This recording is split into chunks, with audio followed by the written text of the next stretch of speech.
thank you for taking your time and coming to this church. Siya appreciate kakhulu.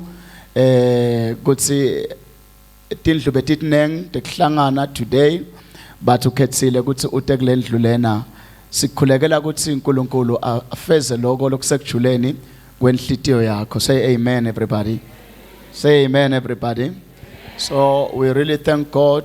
Asikuthatha light.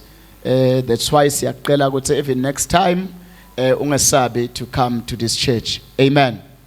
And everyone who is here and you still don't have a church, it's January.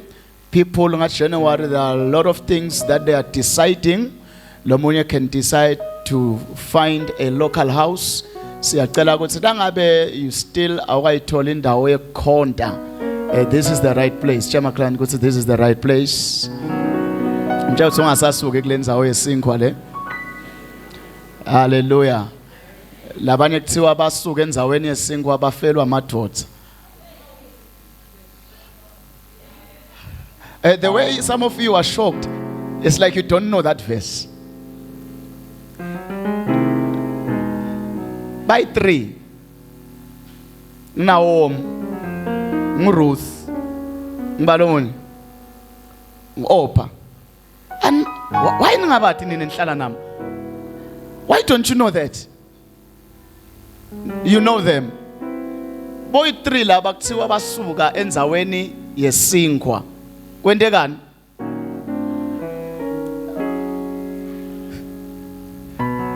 No, ni right bathandekayo. Aseniphambe ethandleneteshi. Some of you don't believe what I'm saying. That's what the Bible says. Lithi basuka endzaweni yesinkwa. So in a simple language, that's how you would understand the Bible. Lithi basuka eBethlehem. Baya kuphi?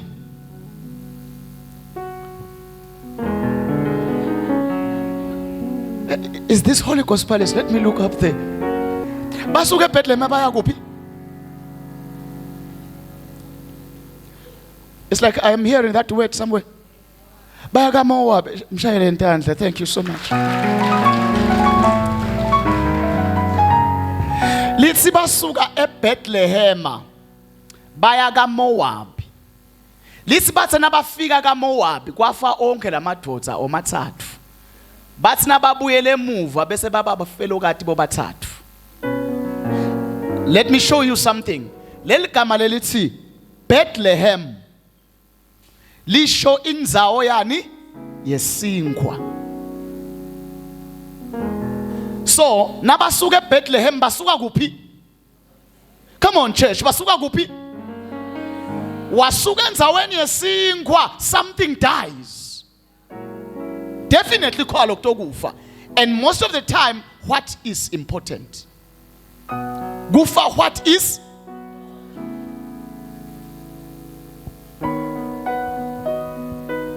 So, maybe it's a message of another time. Lithi basuke eBethlehem baya kaMoab. Leli gama lelithi Moab lisho fatherless. Shusu endzaweni whereby you don't have a spiritual father. Something dies. Asesivele siyashumayela vele namhlanje sibukana ngiya 12. Amen. So ngivele ngiqale nje ngiyashuma na ungakabhali tshela mkhana ntsana uyadlala kani. Sangabhali lutho. Le tambulo lethi sengishaya manje la. It's worth a lifetime. Lo muntu mfana agijima ngaso lesambulo lesayongena ezulwini ukuthi akusukwa eBethlehem. And let me show you something to those of you who do not know. Lord help me. Listen, nabasuka lapha eBethlehem, there was a temporal hunger. Are you following me? Lithi lapha eBethlehem angathi usukwendeka kanjani indzawo. Kwathiwa endzaweni yesinkwa there is temporarily no bread.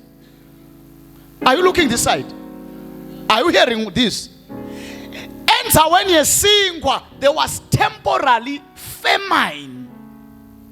But kwakungayishintshi le destination kuthi lana sekhale sinkwa Lokusho ukuthi even in our journey as believers, endzaweni yempumelelo kuyenteka temporarily kube bethe impumelelo. Ulinaka eligama elithi temporarily. Ngoba iBhayibheli lithi wase uNkulunkulu yabakhumbula eBethlehem nasebatobuyela khona. Lithi beva ukuthi eBethlehem sekwentekeni uNkulunkulu bakhumbulile ngesinkwa. Lokusho ukuthi this was a temporal season. But bona bentani benda immigration basuka endzaweni yesinkwa ngenxa yendlala that was temporal. How many people ngenxa yendlala that is temporal bashintsha ema locations, even spiritual, ngema situations la temporal wena ukhanza wente a permanent decision. Lithi nje banela basuka endzaweni yesinkwa baya fatherless kwafike kwafa labo babe. Yathi iBhayibheli imnanzi man. When they went to Moab, bakhaza ukuthi leli gama lisho ukuthi fatherless kwase kufa the fathers.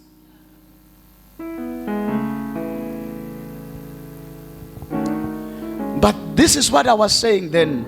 Nangicala ngithi ungasuki kuphi endzaweni yesinkwa. Ungasuki endzaweni yesinkwa. And the word of the Lord lithi Jesu wathatha sinkwa on the last supper. Lithi wathatha sinkwa wabahlephulela. Ngiyalithanda lelo alisho ukuthi wabasikela. Lithi wabahlephulela. Praise God. He gave them, he broke the bread. Because endzaweni la uhlala khona we must break the bread. What does, okay, mfundis, what's the difference between cutting and breaking? When you are cutting, you are accurate on what you are saying. But when you are breaking, you give as it has been provided. Let me make this maybe even clear. Naslephula sisho ukuthi angeke sizame ukuqonzisa to favor you. Ngiyathi usukafika kule indzawo khanzo kuyaqonziswa kuzanywa lo shemen ukuthi angaphatheki kahle yabo bo shemen ngaleso sikhathi behle bahluphe emasondweni. Ngike amasondwa lamane ngilahliphikile ubokhanza udakhaza shemen usekhathi. Sekufuna ukuthi ngaso sonke isikhathi niqaphele ukuthi nishumayela kuthini ninganomlimata shemen.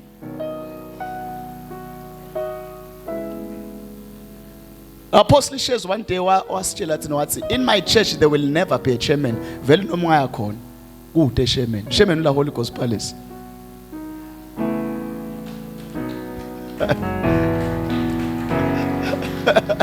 I tell you the truth. Some pastors abasayi-70s the system of committees. Learn, but the greatest church divisions first begin in committees. But the division ayiqala papa sekubazalwane qala ema-committee. Then they spread it to the committees because lona lo se-committee unebangani bakhe, lo munye se-committee unebangani bakhe. So le division lesuka la committee lo uyoyinika le group yakhe nalo uyonika le group yakhe. Hayi wayengifike kule nto lethu akusitho ndoda namhla lethu. Praise God. Hallelujah. So we really bless God today. We've been in prayer and fasting. Buka makhelwane ukuthi uyingenele yini le prayer and fasting. Wakhuluphala kangaka? Uyingenele yini le prayer and fasting ya 5 days? Mtshela ukuthi you look chubby man. Ubukakala ugqwele emtimbe. What's wrong?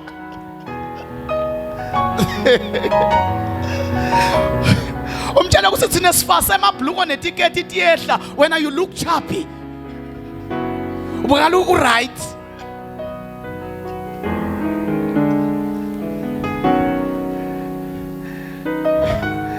So we really bless God. But today we are celebrating that things have been done in the spirit because believers were praying.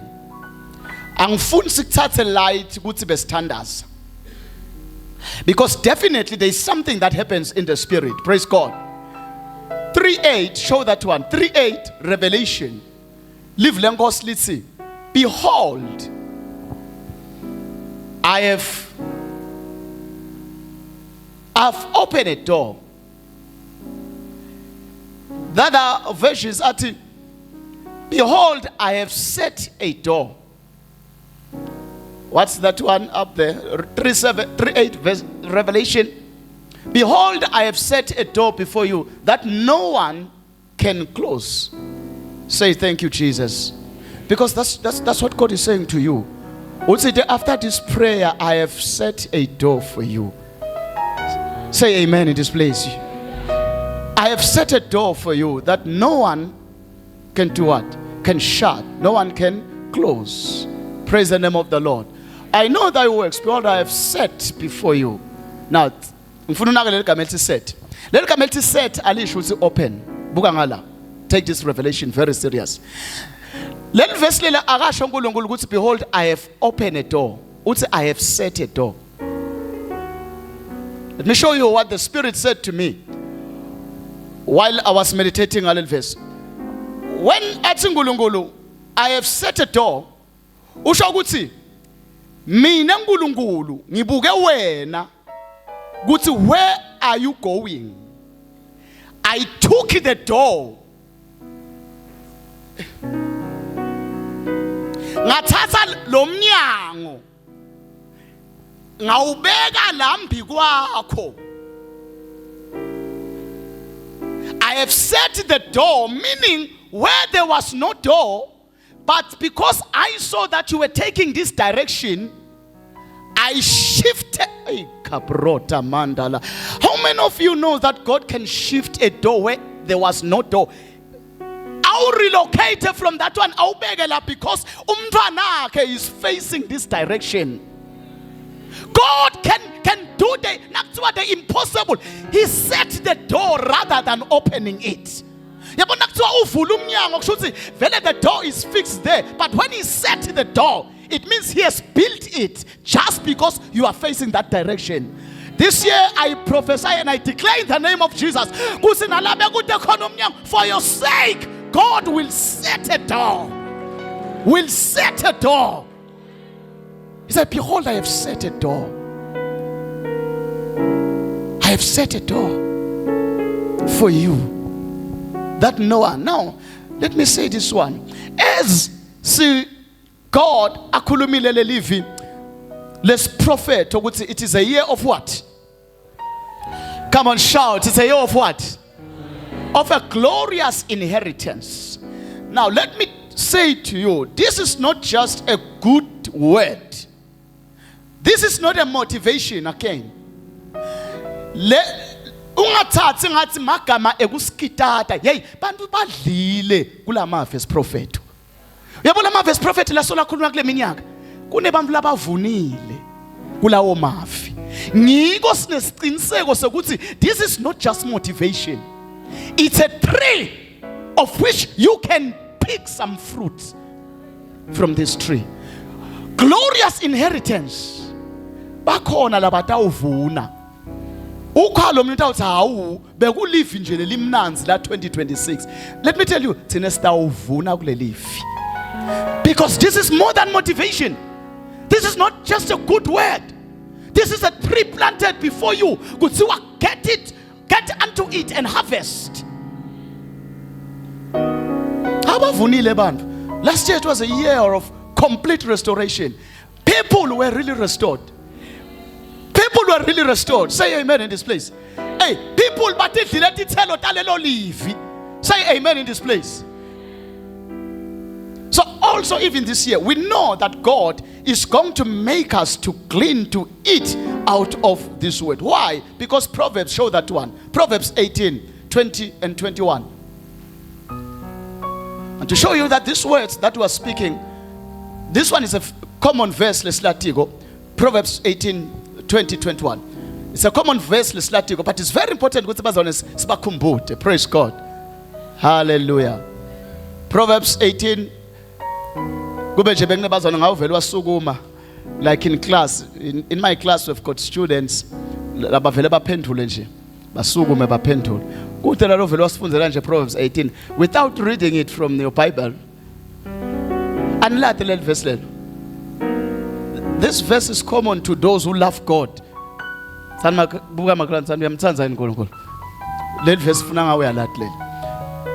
All right, I want us to read verse number 21. 1, 2, 3, go.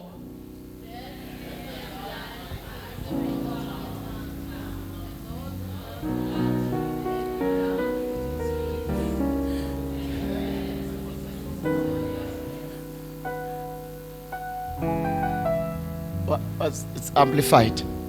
Praise God. Now the scripture livesi lelitayelekile na everybody lolatiko uthi kuphila nekufa kusemandleni ani kodwa bathandekayo elwimi bese kuthiwa labo labaluthandzako batalusebenzisa kani batalisebenzisa kahle. Those who love, let me read from the amplified this one. Death and life are in the power of the tongue, and they who indulge in it shall eat the fruit of it, for death or life. This one, bese liyakubeka ukuthi you will eat, kushuthi nekufa kuyadliwa, kuthiwa you will either eat death or you either eat life. So as God amemetela ukuthi lona ngumnyaka wakho wenkhatimulo, kuthiwa lelwimi lakho lisebenzise kahle. In relation to this, continue to declare what God has declared. Even if you do not see the immediate results, but you continue, glory to God. Uyaqhubeka umemetele kuthi lo mnyaka lo ngitaba ngibukwase.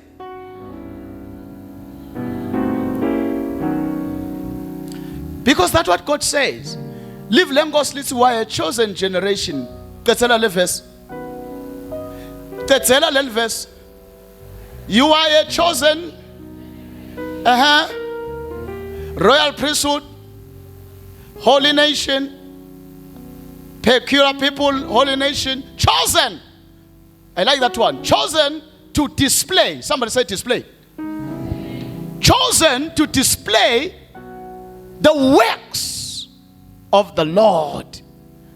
Little Bible unukhetselo kwenta njani kuba nakuthiwa to display kushiwo bukwase or a modeler.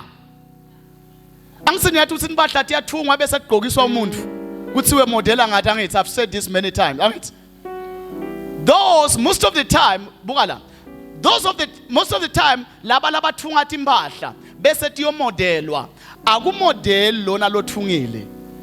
Are we together? Yes, most of the time lo lothungile ubese uthatha lempahla yakhe ufuna umuntu who can fit. Eyacisha ngayisho lento le. Say amen. Uthi ngekuthunga bese ufuna umuntu most of the time akafuneki umuntu lo tawuhluphe emakinopo yabona mos.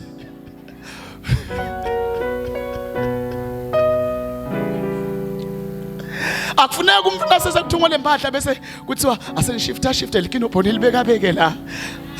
Akumodelwa ngalapho. Nakumodelwa kufuna ukuthi leli kinopho la ulikhanze khona ugqoke lihlale khona lapho. Ayangiyeke. This is just a come on. Yes, just a joke. Amen. But look at this. Lo muntu lothungile bese yena uyahlala kule audience. So yabuka the modeler lofake his or her design. Ambuke ngalesikhathi abantu bashaka kakhulu letandla kule modela lolithumo aluyi kule modela because many people bayathi uthi lokulagqokile akusikwakha kathunganga uyakusi idea yakhe akusi design yakhe ukhona lo muntu behind the design, but this one is just a modeler. Glory to God. But ngiyakuthanda ukuthi even though le modeler yathi ukuthi it's not about me, but nayo at least iyalithola lithumo. Kufana nale mbongo lona ingene eJerusalem bantu bentana bandlala ini ikhaphethi bandlala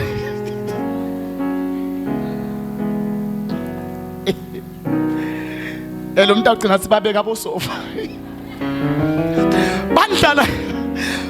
bandlala lisundfu bakhumula netimpahla tabo letinhle batindlala phansi. But guess what? Kwahamba Jesu noma lembongolo. Shuthi le mbongolo as a modeler nayo will definitely benefit. Glory to God. Let's look at the Bible. Look at this. Ngalesikhathi Jesu angene eJerusalem wangena nayo le mbongolo. Even to this day iku history, then we can say it was a modeler of Jesus. Now Jesu ke ukhethe thina bazalwane. Le Bible lithi sibelihlanga lolukhethiwe sikhethelwe ukuthi sibonakali tshela amakhlantsana ngawubonakalisa kule minyaka lo. Then I will show forth the glory of the Lord. Hallelujah. Remember, I will say this again. This is not a good word. This is a tree. Go and harvest from it. It's a tree. Hallelujah.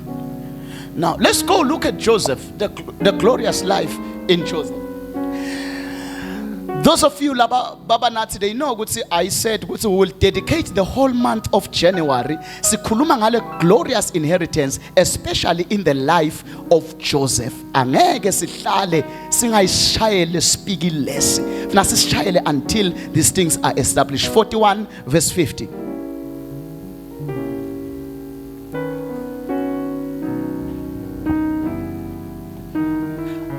Verse 50. Are you there? We are waiting for the book. You were not in prayer.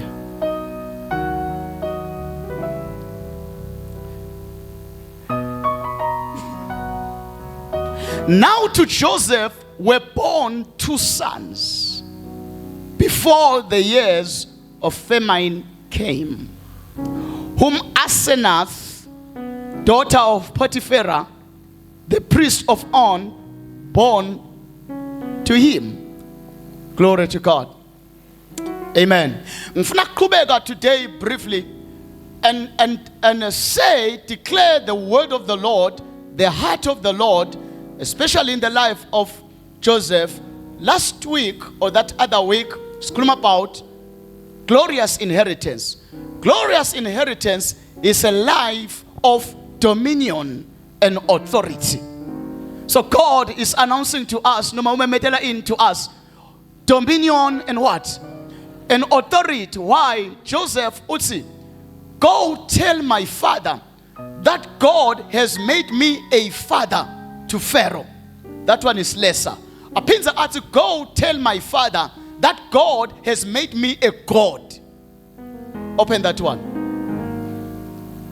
God has made me a God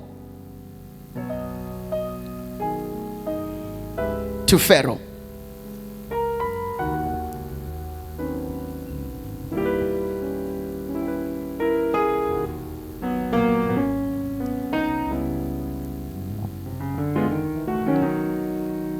Praise the Lord. You cannot find that one. Verse 9. 45 verse 9.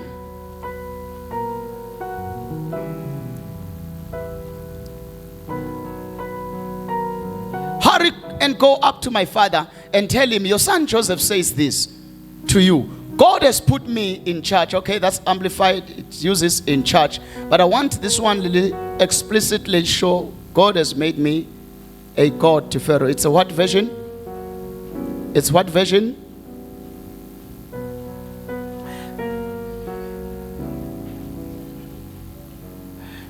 Another version says, God has made me Lord. Praise the Lord.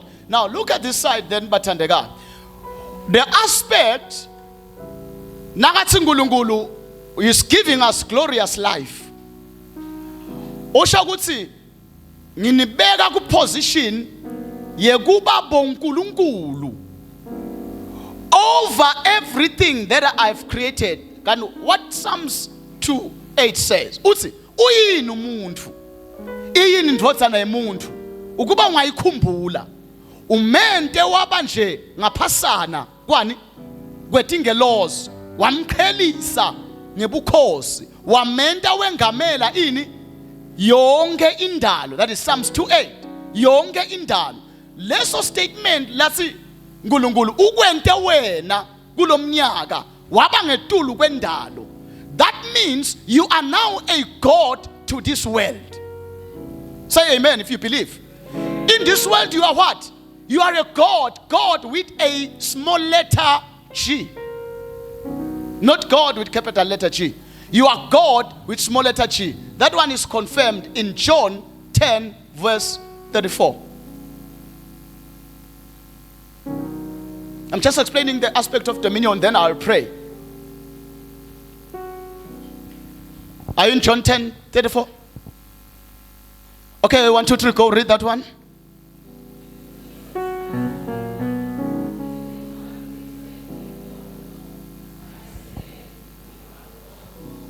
Look at what Jesus is saying. Ukonfirma naklo washiwa iBhayibheli like Joseph. Kwathiwa God has made me a God. Uthi Jesu anathi yini. Kuthi nini nini. Nibonkulunkuluwana. That's a statement of what? Dominion. Nakuthiwa uNkulunkulu kusho ukuthi you've got the authority over certain things. Kulomnyaka lona, you are a God. When you wake up in the morning, you say, oh, wavuka nkulunkuluwana. Bonkulunkuluwana ke naku lekufuna ngikutshele ngakho. Bonkulunkuluwana, they reign through what they say. Write that one down, very important. If you are a God, you reign through what you say. If you wake up and say, hey, nkulunkulu wami ngabe liyawushona njani, you are, through what you are saying, you are dying. Because by being born again, unikwa status of being a God, it matters what you say. Uthanza ungathanza. That is why umzalwane akadlali ngemagama. Did you hear that one? Umzalwane akadlali ngemagama. Athi yini lento lena asho kumntwana wakhe. Kuyawuba yini kona lento le nase kukudzala. You don't play like that. Why? Don't you know that you are gods? Bonkulunkuluwana abadlali ngemagama ngoba uNkulunkuluwana awadlala ngemagama kwentekani? Genesis 1 verse 1. Konke lokunesimo sabuNkulunkulu kwadlala ngemagama kusuke kudlale ngemlilo. So this year, that's why I said asingayekeli njengabo uNkulunkuluwana status, singayekeli to declare the glorious inheritance ngoba le status sisho ukuthi you carry creating power. Into lengekho wadlala ngayo ngemagama uyenti bekhona. Hayi ngoba usinzisiwe, but because of this day uthi Jesu, is it not written? Uyabakhumbula uthi akukabhalwa ile emthethweni wenu ukuthi nine nibonkulunkuluwana. That's what it was said to Joseph. He has made me a Lord. He has made me a God to Pharaoh. That's why look at this. Why Joseph athi uNkulunkulu ngento ngaba uNkulunkulu? Ngilokuthi Joseph bekathi nathi uyakhuluma into basukume ematubane bayende. That a status of being a king. So nakathi ngitshele babe ukuthi sengingunkulunkuluwana abesusela lokutheni nangithi ngiyathi khulumela nje bantu bavele bente. Manje angisakwazi ukuthi nginguJoseph ngithi chaze kanjani kini. But the highest way to explain who am I now in Egypt is that I'm a God. Say I'm a God. And I create when I speak. Hallelujah. Now go back to 41 verse 50. Ngifuna ukutshengisa another aspect of this glorious life. Okay, it is where I read. Little live lenkosi Joseph. Little Joseph nakafika eGibhithe. uNkulunkulu sekamphakamisa. I want this verse specifically. Verse 45 lithi immediately angena glorious life. Watshelwa ukuthi utawuthola umfati wamahala. The first thing awubuka na buhleli cengo kwensizwa atshe ukuthi umfati wamahala. The first thing in the glorious inheritance is a free wife.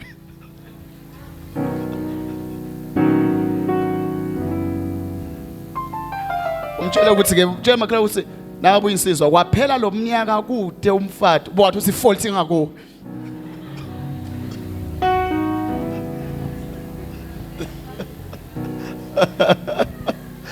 Because a glorious inheritance, the first thing was given. We say, I'm gonna give you Asenath. Kusho lenkosi sithi ngidakunika indvodzakati yami Asenath as a free wife. Now, asesisuse lo wife ngoba kufuna bese ngikhuluma apostoli. Lo mina ngazacabanga wife literal. When you go to Proverbs, Bible lithi whosoever has found a wife has found a what? A good thing. So cancel a wife lapho ufake bani? Good. Should say even my females manje sekaya qualify kuphi kuleli verse. Should now you can find a wife. A wife is a good thing. It's not a female.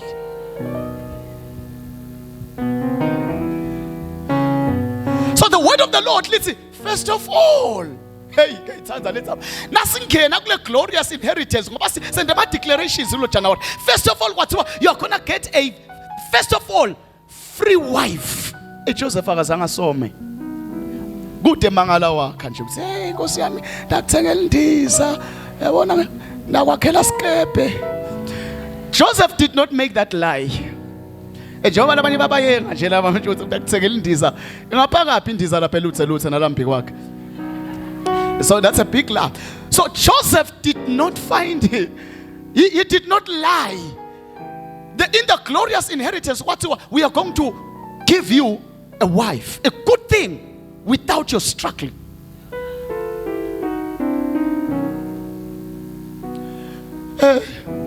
Joseph akazange bathi kwesta kuthumelela bokuthi tobona bomalume togawula le ndvuku lemfisha enamba ngigawulela le ndvuku lengaka niyayathi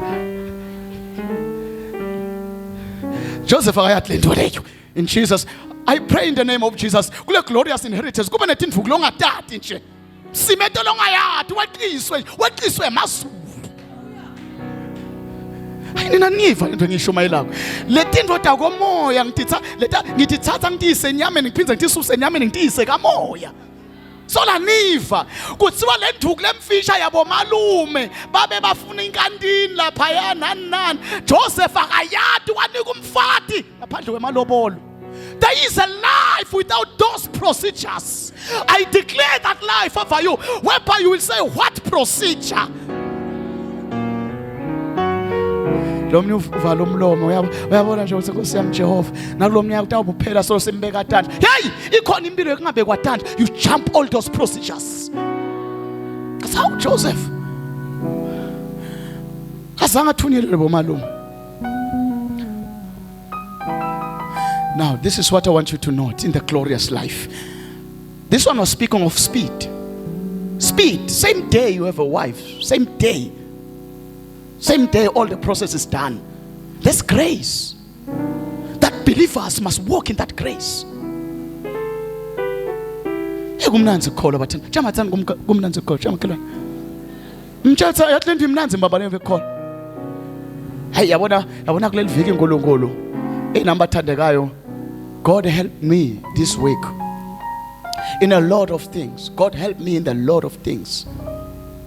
I feel very light in my spirit and angintshele ngisatha ukholwa. Mina ngisatha ukholwa mbamba. Mina ngisatha ukholwa and I will go this way for Jesus many years. I'm not going back foot. I'm not compromising. Enkulunkulu on Friday just wrote me down ngelivesi simple.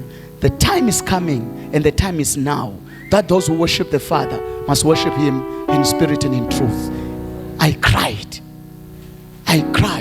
because uNkulunkulu ungivetele a revelation of something. Wathi lamkhathini anything that is not truth ayengi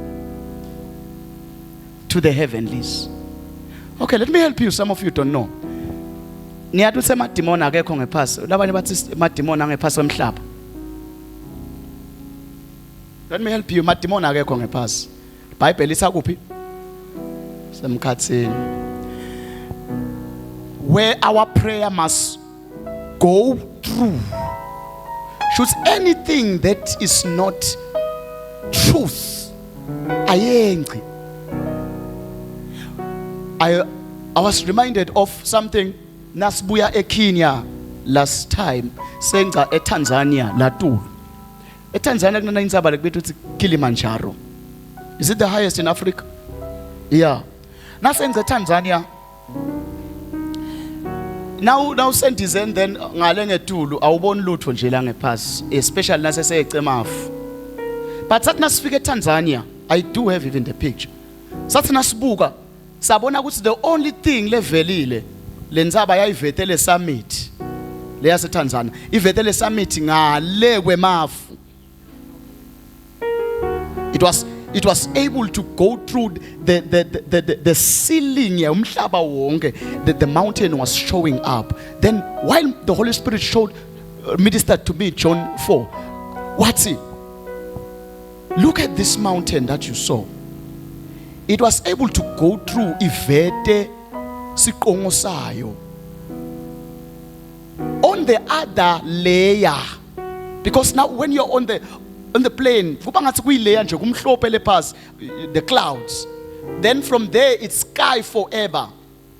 But the mountain was able to go through and enjoy what all below the cloud don't enjoy. Shuthi lilanga khona lalingasitheli on the top of the mountain. Thine sonke la ngephasi besithi lisibekele. But whosoever was on the top of Mount Kilimanjaro bekangamangalwa ngokuthi lisibekele. Why? Because the truth elevates. And kumbula wathiwa Daniel. Wathiwa Daniel, the day uthandaza, umthandazo wakho wenta njani? Wavakala ezulwini. Mane kwathiwa emkhathini. Yevuthi umthandazo manje ku. Nakuthiwa na Bible lithi those who worship the Father in spirit and in truth. Leliqiniso kuloko lokushoko lentela ukuthi you go through. Yeah, let me tell you something and I'm praying. Laphethu laphaya ifasile impi njenge roadblock. Anything that is not true, any singing, any preaching that is not true doesn't pass. There is a tight roadblock there. While we were fasting and praying, we were loosening the roadblock.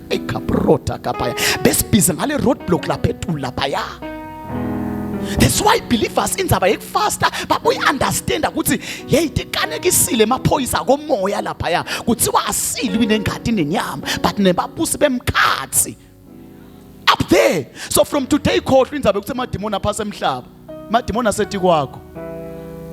Yeah.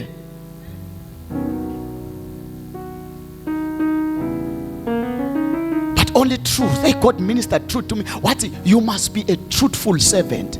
And I am praying to God to continue to help me to be a preacher of truth and be found in truth. Glory to God. Hey, bafundisi lapha phela iqiniso. In these days babekhona abafundisi, hey my God and my Father, asanimshayele tandla uNkulunkulu namhlanje. Ababekhona abafundisi ake nginitshele nje nami ngibhost emoyeni bathandeka nine nayo umfundisi weliqiniso. Bathandeka anginitshele mina ngingile ndodza lebuye ekhaya nga6. I'm not ashamed of that.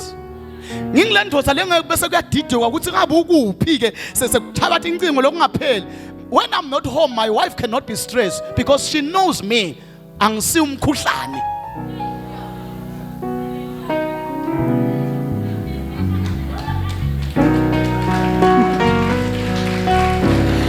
Ayishe ukuthi ndodza inyamala le 5 minutes mfata ukhathatekile hey ngabuna bani angina roll on. God is my witness. Angina roll on angina ntombi. Ngaba nemfati lomuhle ube nentombi.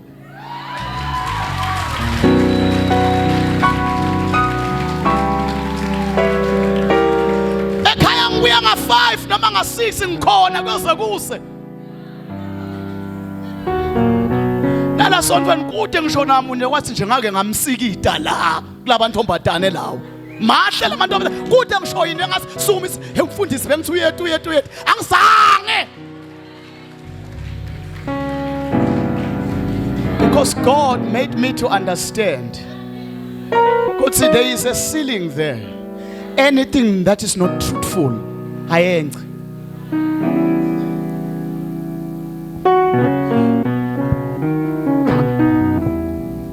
Labanye base singabofunga esontweni. God is my witness. Anginantombi mina. God is my witness. Angisangisikide umuntu la. God is my witness. Ngangisikide umuntu la. Ngiyafunga namhlanje. Ngicina kwegcina nangaba kufunga ngiyafunga. Ngoba labanye bathi ha sikwethembi. Hey nangaba utayela tigangi ngwangibali.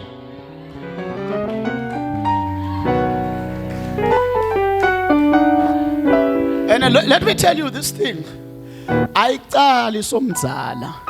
Cala umusha.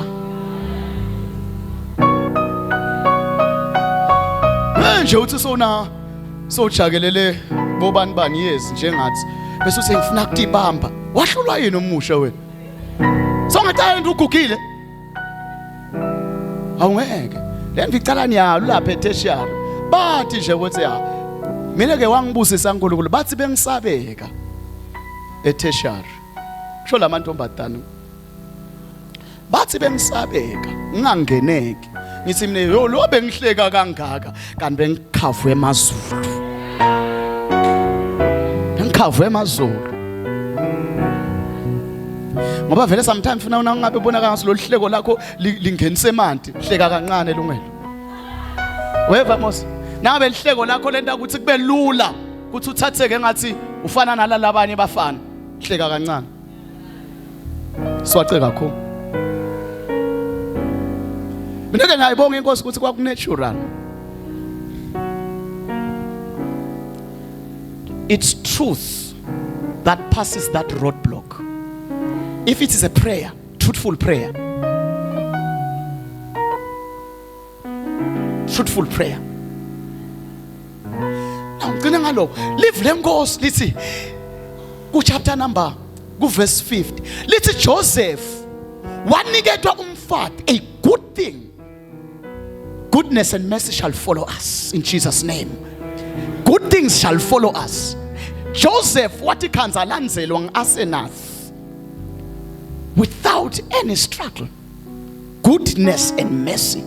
Now ngifuna ubambe na kungithandaza. Lithi iBhayibheli lempilo le glorious asayichaza Joseph. Uthi olichazwa iBhayibheli lithi kwase kuJosefa kudalwa emadodana lamangakhi bathandekayo.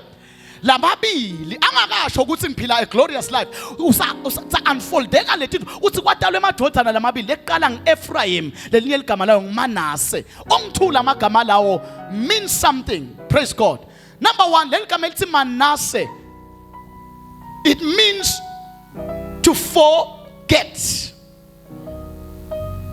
Amplified is very explicit on that one.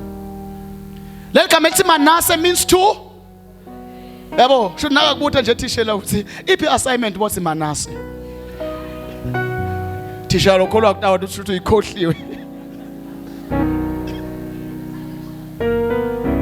tishela I Manasseh my assignment. All right, Joseph named the firstborn Manasseh, causing to forget. Glorious life means God will cause you to what? To forget. But look at this, what are you forgetting? All the pains that you have suffered. How many of you about God make me forget? Make me forget. And let me tell you, God will make it for you this year. Lalel, I once said this good. Now let's come to this literal. Joseph abekhohliwe ukuthi bamthengise. Literal. No, bengakhohlwa. Ngiko waqala wabadlalisa ifilimu lapha. Then mfundisi usho ukuthi uSunkulunkulu wena ukhohlwa lomnyaka. uNkulunkulu nathi utawenda ukhohlwa usho ukuthi I will give you what will be more better so that you don't cry for what you lost. Write that. I will give you what is better so that you don't cry for what you lost. Ngikukhohlwa kwasinakaze lokho. Akuthiwa nje uNkulunkulu ngeke ngakhohlwa. Sho ukuthi ukunikete isudu wakhohlwa ukuthi wahamba ngamajobo. Oh, amakhuluma ngamajobo nabanye bayawatsatsa. Usho ukuthi sinakaze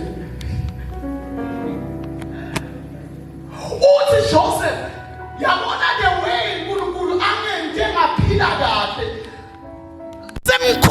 kunekuthi kumele ngirevenge lakini. The beauty, the glorious life is better, far better than you selling me to Ishmaelites. God will make you forget this year. Uzubone nemuntu wakulimata esikhundleni sokuthi ube bitter uthi Nkosi yami umuntu wenkosi nje. God has make you beautiful such that you forget all the hurts. That's your glorious life. Say, I receive. Thani ngiyayemukela impilo yalokungqono lokutawungenda ngize ngikhohlwe konke lokubi lokwake kwendeka kimi. Hallelujah.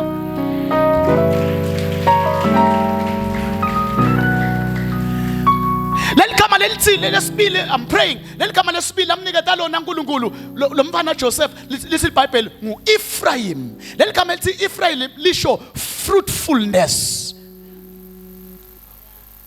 Part of a glorious life lasithenjiswe yona kulomnyaka utawusengekhohlwa bese uba fruitful. Because lamagama labantwana baJosepha abechaza his state of life. Athi sengendiwe ngakhohlwa ngase ngenta njani ngiyanza. I pray that God may make you forget, then after forgetting he makes you to be fruitful. So nakabachazela athi buyani into obona the glorious life. Abechaza ukuthi I'm living the Manasseh Ephraim life. The forgetting and fruitful life.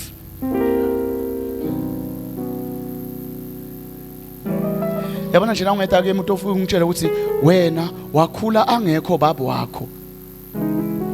Where I am through God, I'm not crying ukuthi baba kangikhulisanga, because God has made me forget that ngake ngaba nababe lo present are absent. Bangenta ngakhohlwa. Yes, I was involved ekubeni uNkulunkulu angene ngikhohlwe because nganela kubona ukuthi nginababe lo present kano absent. Kwathi kimi engqondweni, then you don't have to joke with your books. Now fika esikolweni, don't joke with your books. Ngithi ngikuthandaza ngiyakhumbula exam yami yaka form 5 ngayidadishe le chapel lapha eSwazi.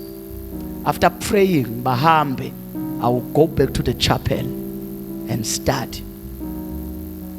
Because a fruitful life, I should you should be absent. Present, be present in what you have to do. Hallelujah. So the fruitful life, God making his people to forget. Hey, some of you have been hurt. Some of you, is there anything called peace? So when they look neng empilweni yakho, but angutshela ukhona Manasseh na Ephraim in the glorious life. Ikhona forgetting. Ikhona futhi fruitfulness in this life that God has in store for you. In Jesus' name, let's pray. Bless the Lord, oh my soul. Oh my soul. Worship his holy name. Sing like never, sing like never before. Oh my soul, and worship his holy name. Bless the Lord, oh my soul. Oh my soul, worship his holy name. Sing like never, sing like never before. Oh my soul, worship his holy name. One more time. Bless the Lord. Bless the Lord. Oh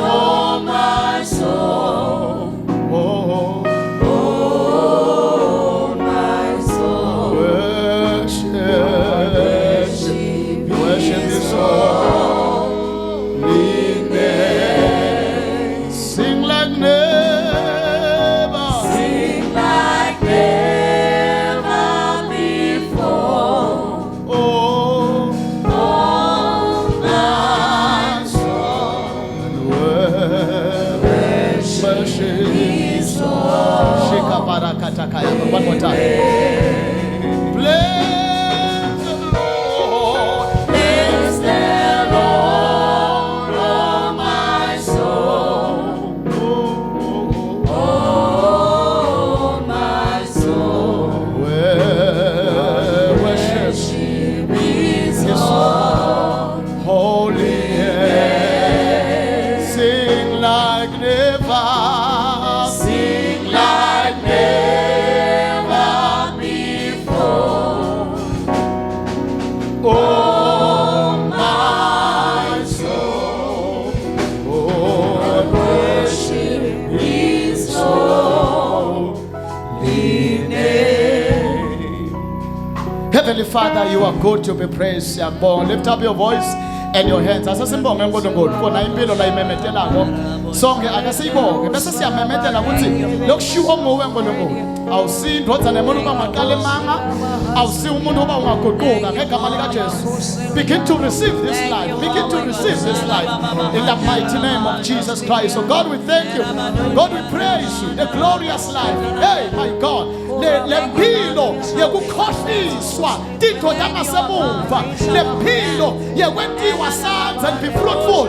Lempilo Jehovah, I pray in the mighty name of Jesus, the name of God. Kamrato kosheke. That's it, Joseph. God has made me a God in Egypt. He told us that the God life, the God life, lempilo ya nkulunkulu iyaphileka emhlabeni. The life of victory, the life of overcoming, the life of divine health in the mighty name of Jesus. May it be granted now and again upon your people. Nalamakathatekile abanikwe lempilo njengesabelo selifa lakho bashika brakatakaya laba lima yantoroko shika paya la shika brata laba siyayebukela injengoba injalo siyayebukela uthitemabe senibaniketile lemkhatimulo lena nawe nowanginiketa yona ngoba lemkhatimulo yalendlu iyawuba ikhulu kunalendlu yakuqala laba sheke pereketeya. Hey, Holy Spirit, move upon your people. In the mighty name of Jesus. In the mighty name of Jesus. In the mighty name of Jesus. Thandaze ngokwamthanda Nkosi Jesu. Ngiyabonga. Lempilo lo wangikhethela yona. Ngingakabi nakhona emhlabeni. Ngiyayibonga. Ngiyayemukela. Ngidayiphila ngoba sowushito. Ngegama lika Jesu.